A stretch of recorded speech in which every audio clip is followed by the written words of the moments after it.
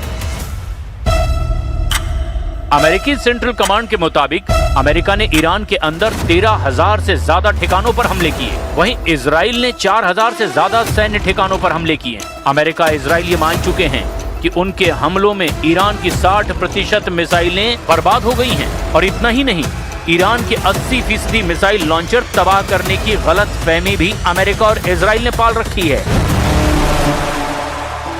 लेकिन अब Israel defence force ने दावा किया कि युद्ध में ईरान के मिसाइल प्रोग्राम को कुछ खास नुकसान नहीं पहुंचा है, क्योंकि ईरान के ज्यादातर हथियार गोदाम अंडरग्राउंड हैं, जहां रखी बैलिस्टिक मिसाइलों में ज्यादातर सुरक्षित हैं।